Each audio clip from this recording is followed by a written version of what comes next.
Trias döneminin antik okyanusları milyonlarca yıldır denizlere hükmeden bir sürüngen olan Notosaurus da dahil olmak üzere çok çeşitli canlılara ev sahipliği yapıyordu. İlk olarak 1834'te keşfedilen Notosaurus, daha iyi bilinen Plesiosaurus ve Ichthyosaurus'u içeren Sauropterygens olarak bilinen bir grup deniz sürüngenine aitti. Kuzenleri kadar ünlü olmasa da Notosaurus, okyanus ortamında gelişmesine izin veren benzersiz bir dizi uyarlamayla büyüleyici bir yaratıktı.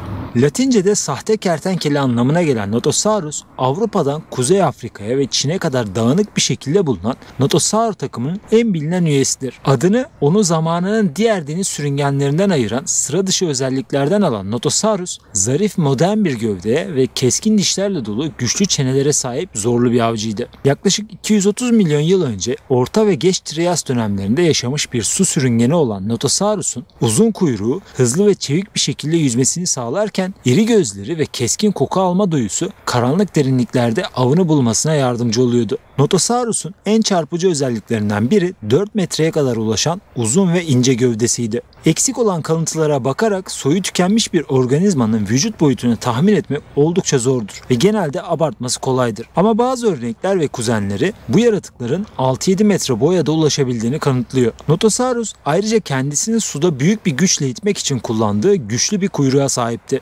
Notosaurus ve Plesiosaurus arasındaki temel farklardan biri omurgadaydı. Notosauruslar Plesiosauruslar gibi yüzgeçlerini kullanmak yerine daha çok vücutlarını sallayarak yüzüyordu. Kuyruk yüzmek için muhtemelen ana itme kaynağıydı. Kuyruğu dalgalandırmak için vücudu bir yandan diğer yana bükebilen esnek bir omurga gerekiyordu. Aerodinamik şekli suda hızlı hareket etmesine izin verirken kürek benzeri uzuvları hayvana hem itme hem de manevra kabiliyeti sağlıyordu. Notosaurusların ön ayakları genellikle arka ayaklarından daha büyük ve daha güçlüydü.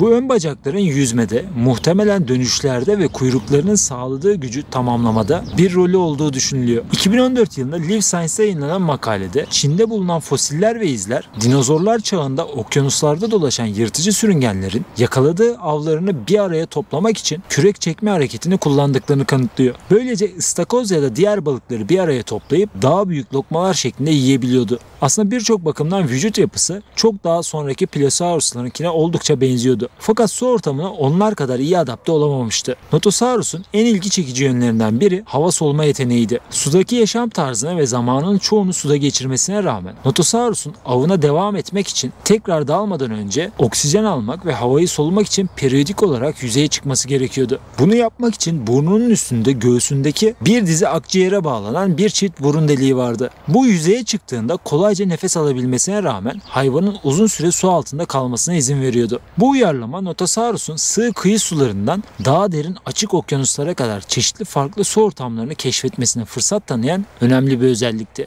Notosaurus ve Tethys okyanuslarındaki devasa tepe yırtıcıların varlığı, denizdeki karmaşık ekosistemlerin bu bölgedeki kitlesel yok oluşlardan sonra Orta Trias'ın başlarında yeniden kurulduğunu düşündürmekte olan bir canlıydı. Bu yırtıcı hayvanlar süper kıta Pangea çevresinde sığ kıta denizlerinde ve platform içi havzalarda dolaşmış, kafadan bacaklar ve diğer omurgasızlardan balıklara kadar birçok farklı beslenme biçimi keşfetmişlerdi. Bazı ihtiyozorlar ve notozorlar diyetlerini küçük deniz sürüngenlerini içerecek şekilde genişletmiş bile olabilir. Sonuçta devasa boyut tek başına uzun bir besin zincirinin varlığını göstermez. Örneğin en büyük deniz memelileri olan balenli balinalar esas olarak zooplankton ve küçük balık sürüleriyle beslenir. Notosaurus muhtemelen günümüz foklarınkine benzer bir yaşam tarzına sahip yarı okyanusal bir hayvandı. Uzun boynu Notosaurus'un avını çeşitli şekillerde avlamasını sağladığı için önemli bir uyarlamaydı. Örneğin küçük balıkları ve diğer suda yaşayan hayvanları su yüzeyinden yakalamak veya kabuklu ve diğer dip canlıları için okyanus tabanını araştırmak için boynunu kullanabiliyordu. Dev ihtiyozorlar için de bu tür plankton beslemesi zaman zaman önerilmiş olsa da notozorlar da dahil olmak üzere Sauropterygianların böyle bir diyet benimsediğine dair henüz hiçbir kanıt bulunmuyor. Aksine dev notozor fosilleri gösteriyor ki bu canlılar neredeyse kesinlikle bir apex avcılardı. Çeneleri çoğunlukla balık ve diğer küçük deniz hayvanlarından oluşan avını yakalayıp yutmak için kullandığı keskin dişlerle kaplıydı. Bir kez yakalandıklarında çok az hayvan kendilerini Notosaurus'un ağzından sallanarak kurtarabilirdi. Devasa kafatası, büyük ve konik köpek büyük dişlerinin varlığı ile Notosaurus zlangi, Looping'deki besin ağının en üst seviyesini işgal etmiş olmalı. Ancak korkunç görünüme rağmen Notosaurus da yenilmez değildi.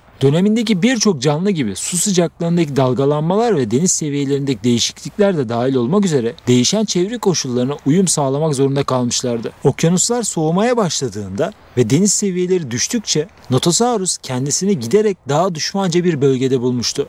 Ve sonunda yerini yeni, daha uyumlu deniz sürüngenlerine bırakmak zorunda kaldılar. Ne yazık ki etkileyici adaptasyonlarına rağmen Notosaurus ve diğer Sauropterygianların soyu muhtemelen diğer deniz sürüngenleriyle rekabet ve çevresel değişiklikler gibi faktörlerin bir kombinasyonu nedeniyle 210 milyon yıl önce Trias döneminin sonlarına doğru tamamen yok oldu. Bugün Notosaurus'un mirası deniz sürüngenlerinin evrimi ve yaşadıkları antik dünya hakkındaki değerli ipuçlarını sağlayan fosilleşmiş kalıntıları biçiminde yaşamaya devam ediyor. Berlin'de bulunan bu Notosaurus marcicus iskelet restorasyonunu gördüğüm için kendimi şanslı saydığımı itiraf etmeliyim. Bilim insanları bu fosilleri dikkatli bir şekilde inceleyerek fiziksel özelliklerini, davranışlarını ve hatta sosyal etkileşimlerini bir araya getirerek bu büyüleyici yaratığın yaşamını yeniden inşa edebiliyor. Karşılaştığı zorluklara rağmen Notosaurus dünyadaki yaşamın inanılmaz çeşitliliğinin ve uyarlanabilirliğinin kalıcı bir sembolü olmaya devam ediyor.